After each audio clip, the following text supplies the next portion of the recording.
Jadi di video kali ini aku pengen bahas lebih dalam soal makna di balik kejadian Wuthering Waves yang ada di quest ini. Tapi sebelum lanjut, disclaimer dulu biar aman.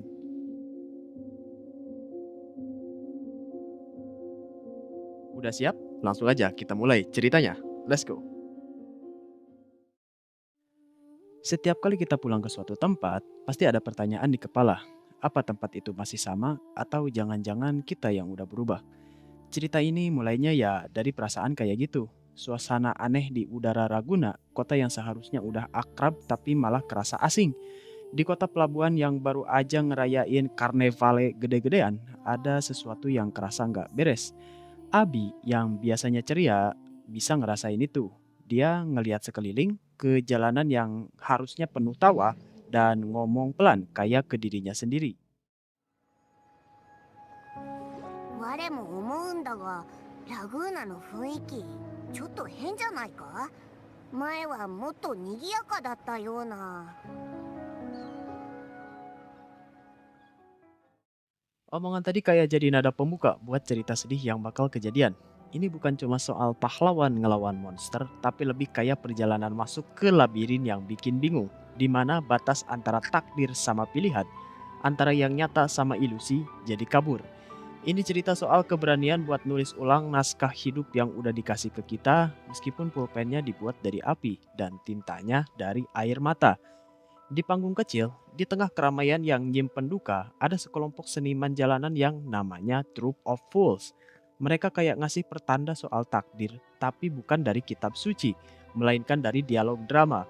Di sanalah seorang aktor bernama Bran ngasih pertanyaan yang dalam banget, yang bakal jadi inti dari semua kejadian nanti. Dia ngomongin soal kehancuran bukan sebagai akhir, tapi justru sebagai awal yang baru. 灰とならずして生まれ変わることはできないだろう。涙と炎を抱き孤独に進むがいい。俺は想像を求め自分を超え滅びゆく人を愛するのだ。そうすれば必ずや神聖の島へ至る。 Pertanyaan itu bukan sekedar dialog puitis, tapi lebih kayak ramalan, kayak peta jalan buat nebus kesalahan. Sebuah janji kalau di balik kehancuran total selalu ada kesempatan buat lahir lagi. Pemikiran ini nyuruh kita kayak yang dibilang Bran buat nerima proses yang menyakitkan itu. Katanya, cuma dengan ngancurin diri kita yang lama, kita bisa nyampe ke kehidupan yang baru. Tapi pas harapan itu baru aja dikasih, tiba-tiba ada suara sinis entah dari mana masuk ke kepala Rover ngetawain semua itu. Kayak cerita omong kosong yang diceritain orang bodoh. Penuh emosi, tapi pada akhirnya nggak ada artinya sama sekali. 舞台の上で手足を振り回す哀れな役者はやがてひっそりと退場する定め。これはあたかも愚者が語る物語。劇場に満ち喧騒と動揺にあふれているように見えて何一つ意味はないのです。 Nah, di antara dua pemikiran yang bertolak belakang ini, harapan di tengah kehancuran sama pemikiran sinis yang bilang semuanya sia-sia, perjuangan buat nyari jati diri pun dimulai. Pertunjukan di panggung itu cepat banget pindah ke panggung lain di dalam pikiran Rover. Pas dia tiba-tiba masuk ke dunia ilusi. Waktu lagi mikir macem-macem, Rover buat pertama kalinya dengar suara si dalang, Cristoforo. Suaranya bukan lagi bisik-bisikan misterius, tapi udah kayak pengumuman soal takdir. Disitulah Rover langsung sadar, dan jangan-jangan setiap langkah yang dia ambil selama ini cuma bagian dari sebuah naskah besar yang udah ditulis jauh sebelum dia datang. Sambil ngeliatin bayangan Cartesia yang kejebak, dia ngomong dengan nada kayak sejarawan yang nyatet kejadian yang pasti terjadi. 彼女は真新しき王冠をいただくでしょう。それは摂理である。いかなる配信も許さぬ力。彼女の結末はとうに明らかでした。ただ、それは仮初めの安らぎを盗み得たに過ぎぬのです。 Dunia, menurut dia, cuma panggung teater, dan kita semua cuma aktor yang ngikutin alur. Terus dia ngasih ujian, sebuah pertanyaan yang bakal terus keinget di sepanjang sisa cerita. nantang Rover dan juga kita semua buat nyari jawabannya. 果たして運命が人を支配するのか、それとも人が運命を支配するのか、楽しみに待っていますよ。あなたがその答えを教えてくれる日を。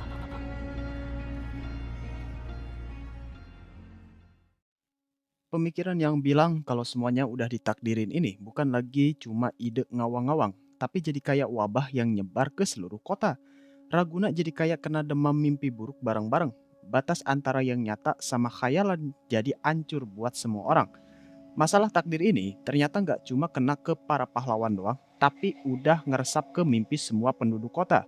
Kesedihan seorang Nirvana malah jadi jembatan antara dunia nyata sama dunia arwah yang dihantuin mimpi soal neneknya yang udah meninggal. Mimpinya kerasa nyata banget sampai-sampai dia bangun tapi malah masuk ke mimpi lain, ninggalin pertanyaan yang ngegantung.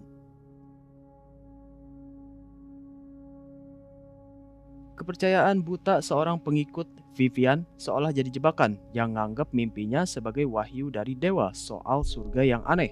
Sebuah City of Eternal Bliss atau kota kebahagiaan abadi yang lucunya malah nyuruh orang buat ninggalin semua harapan dulu biar bisa masuk. Keyakinannya kuat banget sampai dia coba yakinin temennya, Phoebe, yang justru nemuin ada yang gak beres dari janji indah itu. Dan rasa parno seorang penyair, Amedeo, bikin monster-monster karangannya jadi beneran muncul. Raguna udah bukan sekedar kota lagi, tempat itu udah jadi panggung di mana batas antara imajinasi sama kenyataan jadi hancur. Ketakutannya nyata banget sampai dia teriak, yakin kalau kata-kata si penulis udah jadi kutukan.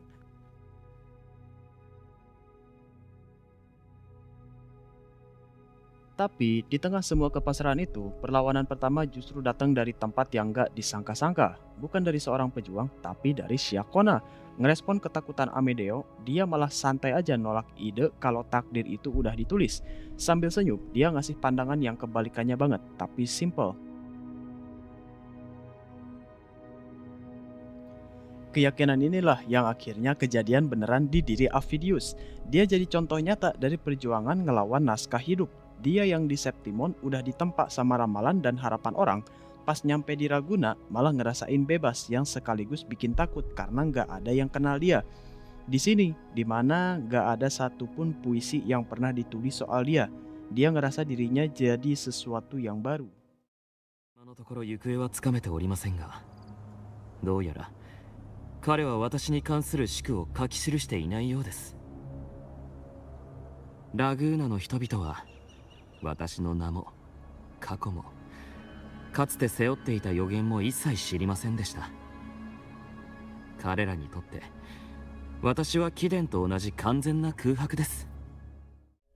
Justru pas ngerasa kosong itulah dia nemuin kekuatan buat memberontak. Dia sadar kalau identitas lamanya cuma rekayasa buat menuhin harapan orang lain. Berarti di sini, di Raguna, dia bebas nulis ceritanya sendiri. もし仮にかつての私がセブンヒルズの望む英雄王のイメージ通りに作り上げられたのであれば、おそらくラグーナにいる間、私は自由に自分という存在を定義して真実を書き記せるでしょう。 Didukung sama keyakinan Rover kalau takdir itu bukan sesuatu yang mutlak, kalau nggak ada yang berhak ngeremehin usaha dan mimpi orang cuma gara-gara ide konyol soal nasib. Avidius pun mulai perangnya ngelawan narasi yang selama ini ngekang dia.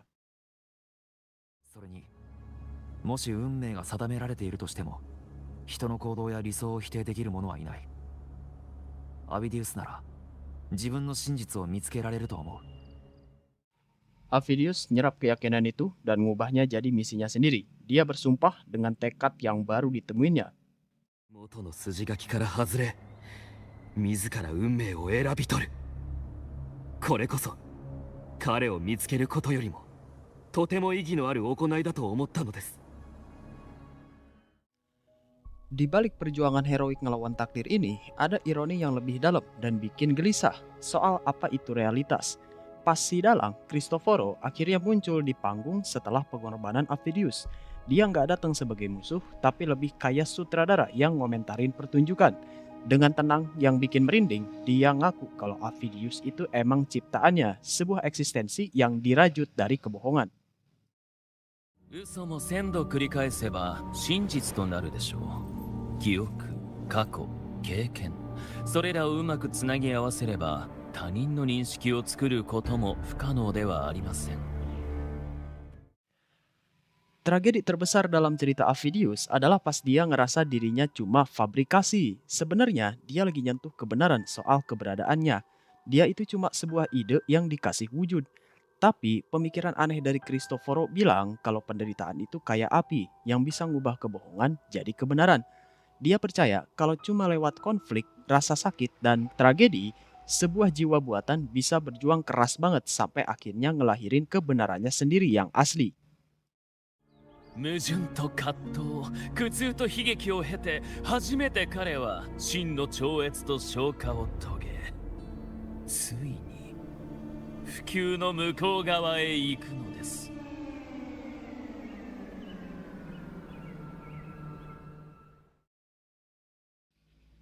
Tragedi melahirkan transendensi, atau maksudnya adalah penderitaanmu adalah bahan agar ceritanya lebih baik. Dan di akhir hidupnya yang tragis, Avidius anehnya malah ngebuktiin teori penciptanya itu benar.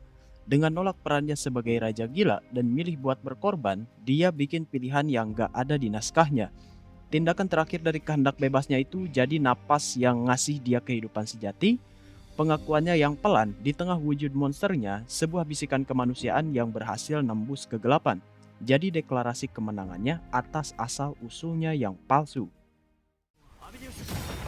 自分が誰なのか、どんな人間になりたいのか思い出せ。私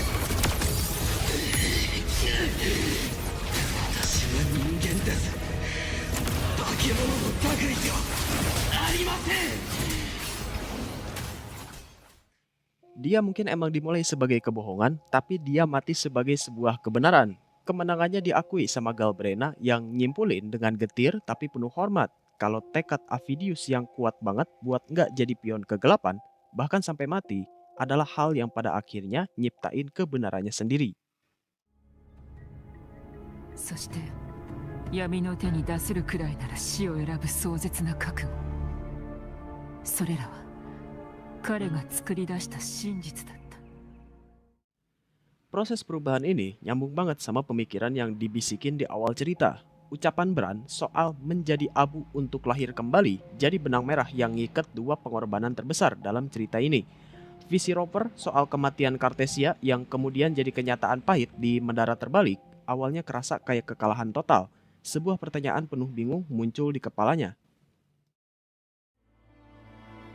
どうして夢の中で見た光景と全く同じなんだ。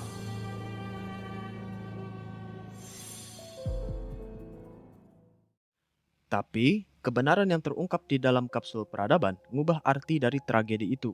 Galbrena, si pembunuh misterius, muncul bukan sebagai penjahat, tapi sebagai bagian dari rencana yang lebih besar. Dia ngejelasin kalau kematian itu bukanlah akhir.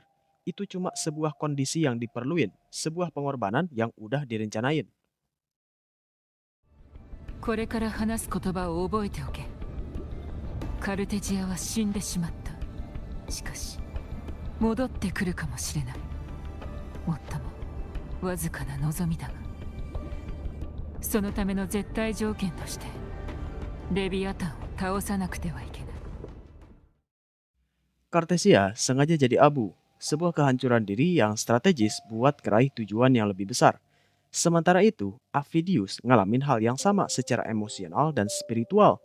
Di ambang kehancuran total, pas takdirnya sebagai raja gila hampir nelan dia nemuin inspirasi dari tempat yang gak terduga, sebuah ingatan di dalam Dark Tide soal cewek kecil yang nolak jadi korban dan milih buat ngelawan kegelapan pakai kegelapan itu sendiri. 分かっている。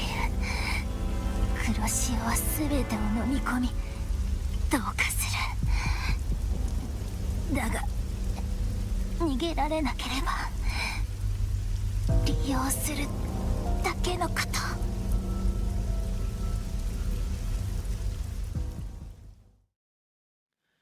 Terinspirasi dari pemberontakan sunyi itu, Avidius sadar kalau dia masih punya satu langkah terakhir. Pengorbanan dirinya jadi puncak dari filosofi Bran. Dia sadar milih buat jadi abu, menyerap semua kehancuran ke dalam dirinya, dan minta kematiannya sendiri sebagai jalan keluar. Dia jadi abu supaya harapan buat orang lain bisa lahir lagi dari kehancurannya.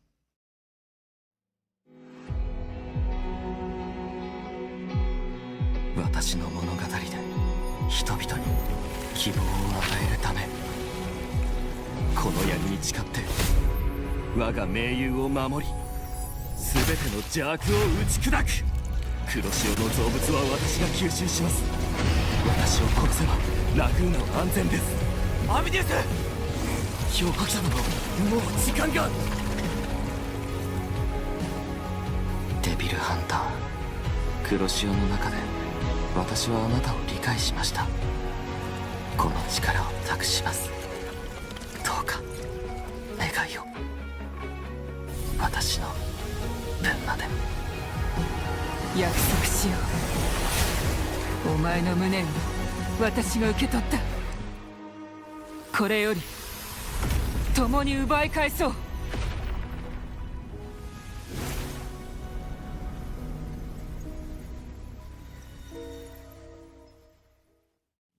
Tapi, di balik semua perjuangan heroik ini, ada ironi yang lebih dalam. Perburuan monster yang jadi pemicu semua kejadian ini ternyata cuma perjalanan muter-muter yang ujung-ujungnya berakhir di depan cermin. Monster yang mereka cari, Leviathan, ternyata nggak lahir dari kebencian murni, tapi dari niat baik yang salah arah.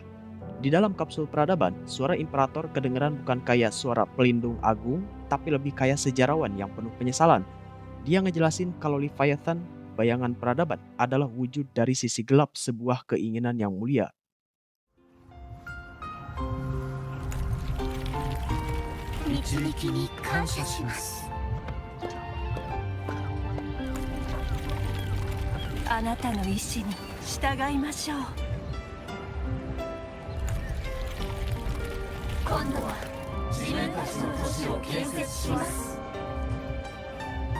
Tsunagiと結束、それこそ文明を育てる最初の糧。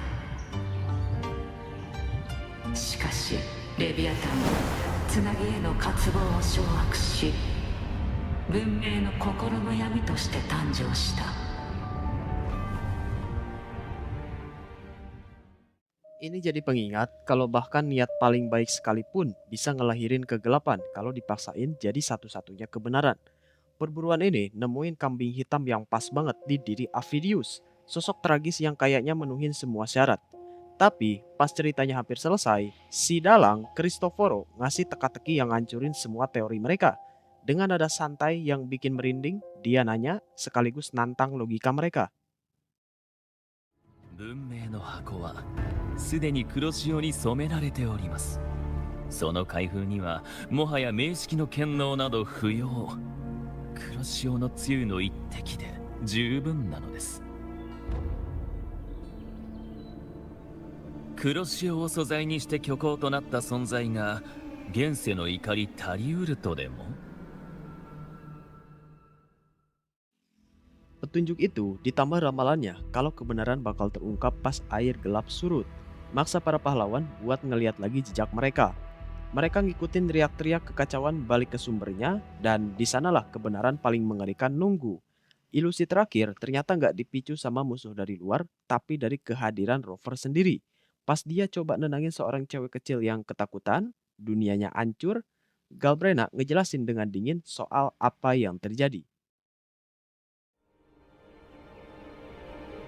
人々の何らかの感情と共鳴すると温魂に扉が形成される。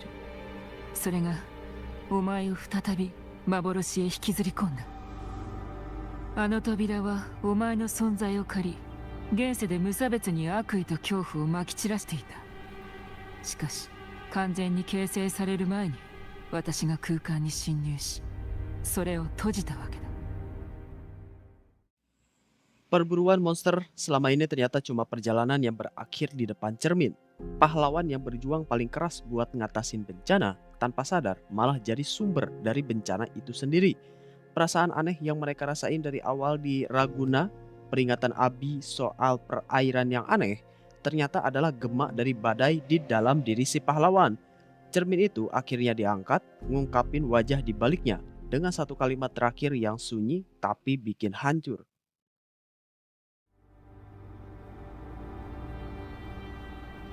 漂白者、お前こそ新たなる黒潮の対抗者だ。 Pada akhirnya, cerita ini bukan soal menang atau kalah, tapi soal proses perubahan yang gak bisa dihindari. Soal gimana sebuah kebohongan kalau dijalanin dengan cukup berani, bisa ngelahirin kebenarannya sendiri. Soal gimana kehancuran bukanlah akhir, tapi syarat yang menyakitkan buat lahir kembali. Dan yang paling penting, soal gimana monster yang paling kita takutin seringnya adalah bayangan yang gak kita sadari kita ciptain sendiri. Mungkin kayak Avidius, kita semua adalah tokoh dalam cerita yang belum selesai, berjuang ngelawan naskah yang ditulis buat kita, dan kayak Rover, kita mungkin gak sadar kalau perasaan gak enak di sekitar kita adalah gemak dari badai di dalam diri kita sendiri. Tapi di antara abu, kebohongan, dan kegelapan, kita selalu punya satu hal yang gak bisa ditulis ulang sama siapapun, yaitu pilihan kita sendiri. Karena kayak yang dibisikin seorang seniman di tengah kota yang lagi berduka, selama dramanya belum selesai, akhir ceritanya masih milik kita buat ditulis.